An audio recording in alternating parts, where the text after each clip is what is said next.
I'm loving the country. I'm going to admit I'm from the northwest part of New Jersey near Pennsylvania, the Delaware Water Gap area. Very familiar. Grew up on that also with some Ozzy, Leonard Skinner. But this takes a different approach. You guys are doing something, I'm going to say that's, once again, country, but has a pop feel to it. It feels very fresh. It feels very new continuously in throughout your music, and almost not your traditional what country would be. Am I getting that correct? Man, it's a big melting pot of a lot of things for us, honestly. We try not to. I mean, that's one of the toughest questions to answer, I think, in Nashville is, what does your music sound like? And, how do you describe something like that? But I mean, when it comes down to it, man, we're not trying to reinvent the wheel here. We're just creating music that we enjoy listening to, and the stuff that, influences it is, the stuff that I grew up on was Alan Jackson and Travis Tritt and a lot of those guys in the 90s. And then like the early Luke Bryan, early Jason Aldean, just really good, feel good songs. The live band thing, that's one thing we try to focus on. So, I mean, we're not really, trying to box ourselves into just a 90s country thing or pop country or anything like that. We're just out here doing what feels good and what we enjoy to do. It's been said that both of you have the same work ethic. What does that mean to you, Matt? Yeah, very much so. The great thing about Chris and I is, how we became Southerland was so organic. It wasn't some record label person saying, hey, you and you should be together. We just kind of morphed into it. And the thing that has made it work and made it work for as long as it has is, my strength's his weakness. His weakness are my strength. We know how to work with each other. We know how to kind of be two CEOs of the same business. And I know a lot of people say this, but this is truly the fact of, in all the years that we have been singing together, never once have we disagreed on anything. We kind of work very, very well hand in hand. And I think the first part, like you said, with the music is we both know the kind of country music we love, and we know the kind of country music that we want to hang our hat on, whether it works or not. And our vision for that was perfectly in line with each other. So creatively, we're in the same lane, and as buddies outside of the business, we hang out on the weekends, drink cold beer, and man, it really just works. It really does. Chris, with the connection that both you and Matt have, do you believe that this stems not just within this lifetime, but does it really feel that you two have some type of really great spiritual connection that may go across other timelines and dimensions?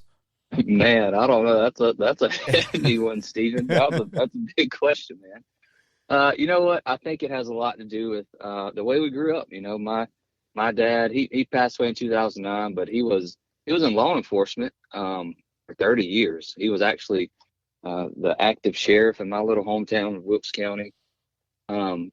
He was the active sheriff for 8 years, and Matt, he comes from a military background, or I think his dad was in the Army, if I'm Air Force correctly. Air Force. He was in the Air Force. Sorry, and he works for police department there. His mom, she's been in law enforcement in some capacity. So, we have a lot of similarities just from day one. And when we first met back in 2016, we just kind of hit it off, man.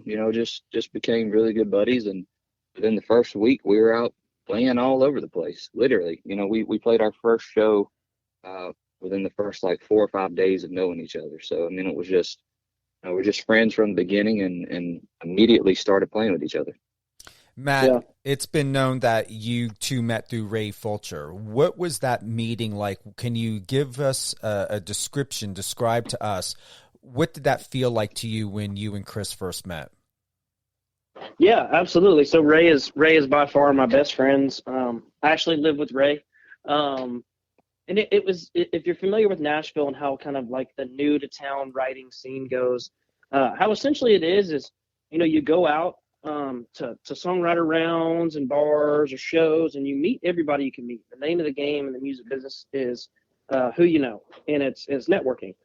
So I met Ray through some mutual friends, and obviously me and Ray became real good buddies. And just randomly one day he texted me and said, "Hey man, I'm going in to write with this guy named Chris Rogers." He goes, "We had a third, but now they had to drop out. Do you want to come write? Because I think we all could write something good together." Well, naturally, you want to take every opportunity you can get. Absolutely, I'm going to come write. And to kind of like piggyback on the question you asked, Chris, I don't know if there's any kind of divine intervention or what have you, but I can tell you there's just people you meet in life that you just know right off the bat, like, hey, this person, we're going to get along. It's almost seamless. And so I showed up to Chris's house, and we sat down to write, and we wrote a song. And there was just a connection in the room between us and Ray. And like Chris said, they were playing I think it was a songwriter around Florida that weekend. And, I somehow managed to weasel my way into playing that show with them. We just hit it off. Like even not writing music or playing music, we had the same interests as far as sports, as far as like Chris said, our family backgrounds. And it just seemed like, hey, I just met this guy, but I do feel like I went to high school with him, and that's how it all kind of started the ball rolling, I guess you would say. This is well before we were a duo. So. What does it feel now, Matt, to be a duo? Is that the best reference? Because you two feel like family.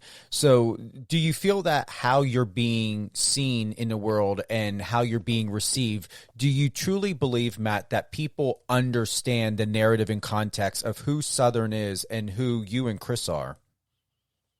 Man, I will tell you this. I joke with Chris all the time. I do not know how solo artists do it.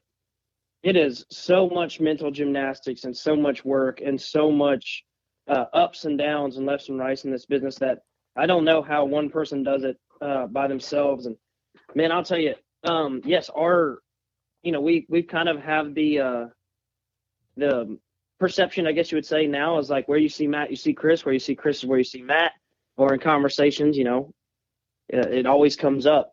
But I can tell you, man, I don't know what I would do without being a duo. I really don't. I mean, as far as growing in the business and growing your brand and trying to figure out how to navigate the world of music is a lot. And it's a daily 24-hour-a-day job. And, man, I'll tell you, I wouldn't want it any other way.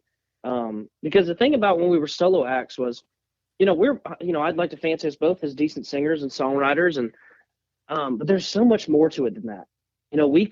I couldn't break away from the pact being a solo male artist, and Chris couldn't break away from the pact as a solo male artist. Even though we were considered ourselves pretty good, we just couldn't find a way to be unique. And so when we came together with the duo, it was almost like a rebirth. I mean, it was everything just started falling in line, and we started figuring it out and growing together as like co-business owners. And I can tell you, man, I actually really I like the perception of the duo, because I think we're really authentic in who we are. What you see is what you get. What you hear is who we are. And that's, as far as country music goes, the ultimate goal and all we've ever wanted to do.